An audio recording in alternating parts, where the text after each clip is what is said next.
The Montreal Canadiens have some very amazing prospects, and none other than Ivan Demidov leads off the list.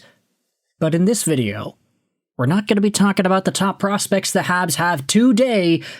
Instead, I wanted to take a blast to the past and talk about the top 10 Montreal Canadiens prospects 5 years ago. We're going to be doing this via Pablo Ruiz's 2020 report on the December 31 and 31 on DobberProspects.com. This article will be linked in the description. It was published 5 years ago, and it talks about the Montreal Canadiens. It goes over the guys that are in, the guys who are leaving, the guys who are on the cusp, and the guys who ended up making a good note on the prospect charts over here. Lo and behold, this is a really deep dive into the Montreal Canadiens team as a whole, as it was in December of 2020. But if we scroll down, we will see the list of the top 20 Canadiens prospects.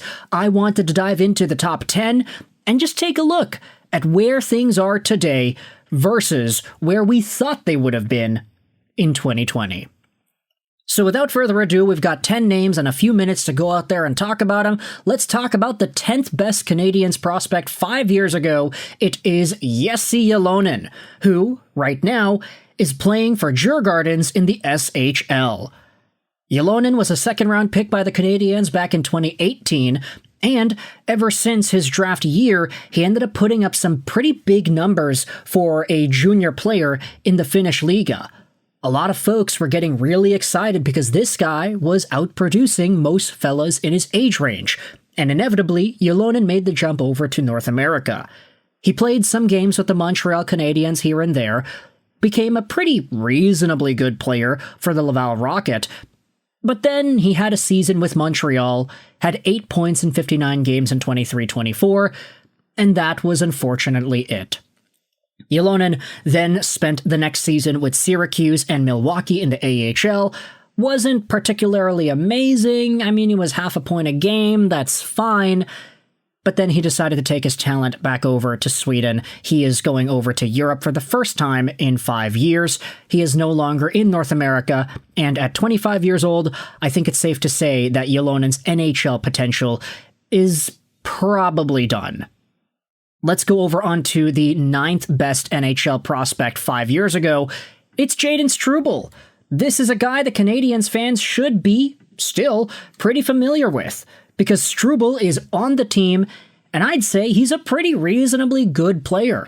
23 years old, left-handed guy, 6 feet, 194. He is a total physical beast. He was one of the most athletic players in the 2019 NHL Draft Combine, and over the course of the past few years, Struble has just gotten better. He was never a big point producer, neither with the Northeastern University Huskies or with the Laval Rocket. But this previous season, scoring 13 points in 56 games played, Jaden Strubel provided a lot of value for the Canadiens' blue line as a stable, young, up-and-coming defenseman who has a spot pretty much guaranteed for him on the team this upcoming year. I think a lot of folks are happy to see the way Strubel developed as a former second-round pick by the Habs 6 years ago. But alas, back in 2020, he was ranked as just the 9th best prospect. At 8th overall, you have Ryan Poehling, who inevitably took his talents over to the Philadelphia Flyers, and now the Anaheim Ducks.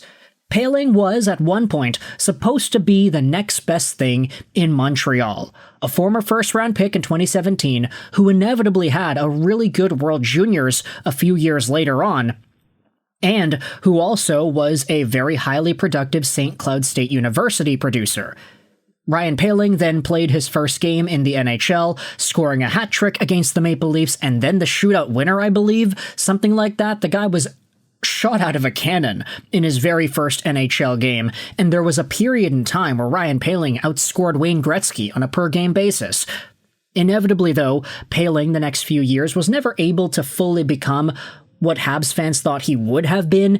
He was supposed to be kind of that second-line, shutdown center type mold with some really good top-six skill, but it never really worked out for him like that. He was then sent over to Pittsburgh, then he found himself in Philadelphia. Last year he had 31 points in 68 games, and then he got traded for Trevor Zegras. He is now in Anaheim. So we'll see what Poehling can do. He'll probably be, let's say, second-line center. No, not second-line center. That's probably going to be either Strome or Granlund. Poehling might actually be the third or fourth-line center with the Anaheim Ducks. Only time will tell, but it's unfortunate that he was not able to have this level of success with Montreal. Going back over onto the list here, from 8th overall Ryan Poehling, we've got 7th overall Yana Mishak, a guy whom I think a lot of Canadiens fans might have forgotten about. Now, Jan is the very famous brother of infamous Lik Mishak, 23 years old, 5'11", 190 pounds. Yana Mishak was taken 48th overall by the Canadiens in 2020. He was recently drafted. It's why he was ranked so high on the Dobber prospects list over here. But Yana Mishak is a guy that a lot of folks thought could have been a first-round talent back in 2020. He was playing for HV Litvinov, the top Czech league, in the pro men's capacity there, before going over to the OHL and being over a point per game with Hamilton.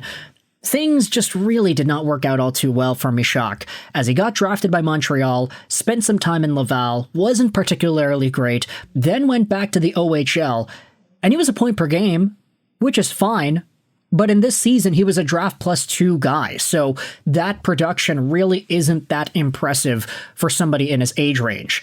The next 2 seasons saw Yana Mishak head over to Laval to varying levels of success before he was sent over to San Diego and the Anaheim Ducks farm system, where he still is today, coming off of a 42-point year in 68 games. Yana Mishak's 23, so it doesn't really look like he has all that left in the tank to grow into an NHL player, but time will tell. From 7th overall to 6th overall, this is where we talk about more optimistic names for the Montreal Canadiens. The 6th best Canadiens prospect in 2020 was Kaden Gouy, whom we don't have to say anything about. He fulfilled his potential. He's debatably even better. Guhle is an absolute stud. And if you go from 6th to number 5, this is where things get a little bit more interesting, because the 5th best prospect in Montreal's system in 2020 was Jordan Harris, who is now with the Boston Bruins after getting traded from Montreal to Columbus in the Patrik Laine deal. Jordan Harris was very versatile. He could play both sides. He was a leader on and off the ice, and he provided some pretty stable play for the Canadiens in 23-24. 14 points in 56 games played. He wasn't the best, but he was a part of the Canadiens' blue line that just had too many guys, and he saw himself as the odd man out when the team went out there and acquired Laine. Now Jordan Harris is coming off a year where he had 5 points in 33 games with Columbus. Really not great. The Blue Jackets had their own clog of defensemen in their organization, so Harris took his talents over to the Boston Bruins, signing a 1-year, $825,000 deal with that team. It's his hometown team, so good for Harris, but he, at one point, was a top 5 Montreal Canadiens prospect. At number 4, you have Kaden Primo, whom a lot of Canadiens fans obviously still remember. He's very fresh in our minds because he was just with the team the most previous campaign. He had a terrible NHL look this season, .836 save percentage in 11 games. He was the worst goalie in the NHL by a long shot. In the Laval Rocket system, though, he was pretty good, up until he got jousted out in net during the playoffs, but still. Kaden Primo was a 7th-round guy that at one point was seen as the next best thing for the Montreal Canadiens. Maybe, if you're looking at it in hindsight, the Habs probably should have traded this guy sooner, because a 7th-round pick becoming what was a 4th overall prospect caliber ranked player probably would have fetched you a bigger return. But the Habs rode or die with Primo. He inevitably did not end up working out. Now he is in the Chicago Wolves system. But you could say the same thing about the 3rd best prospect the Canadiens had 5 years ago, Matias Norlander, who is also back in Sweden. He's playing for Brynäs IF in the SHL, and this is a guy who at one point was seen as one of the most underrated Canadiens prospects. Norlinder had so much hype coming out of Sweden and inevitably playing in Laval. When you look at the point production, you don't really see where that value came from, but just remember it was there. There were folks who covered Moto that said that Norlinder was the best skating defenseman that they had since, I think it was like Victor Hedman or whatever it was. Yeah, this guy was ranked so highly, even by myself. We made a ton of videos talking about how Norlinder was going to be great, but he wasn't really all that in the AHL. Now in Modo, he had a 19-point season in 50 games. That's fine, but he's 25 years old now, and it doesn't look like he has NHL potential anymore. However, when you take a look at the top two guys, this is where things get a little bit fun. Because the second best prospect in the Canadian system 5 years ago was Alexander Romanov, who was coming off of a monster contract extension. 8 years, $6.25 million a year for the Islanders. He's a monster. This guy blocks shots, he's physical, he scores 20 points a year, and he eats minutes up like crazy. Alexander Romanov is a stud. And alongside the first overall prospect the Canadiens had in 2020, Cole Caufield, it really goes to show that 5 years later, there were a lot of valuable names that the Habs had in their prospect pool. Maybe not all of them became Habs stars. Jordan Harris is no longer there, Kaden Primo is gone, Ryan Poehling's also gone too, but the guys that stuck around pretty well. Cole Caufield's looking good, so is Kaden Gouy, and then you still have Jaden Strubel here too. So with all that in mind, let me know your thoughts in the comment section below about the top 20 Montreal Canadiens prospects from 5 years ago up until now. This article will be linked in the description. I hope you enjoyed this video, and bye.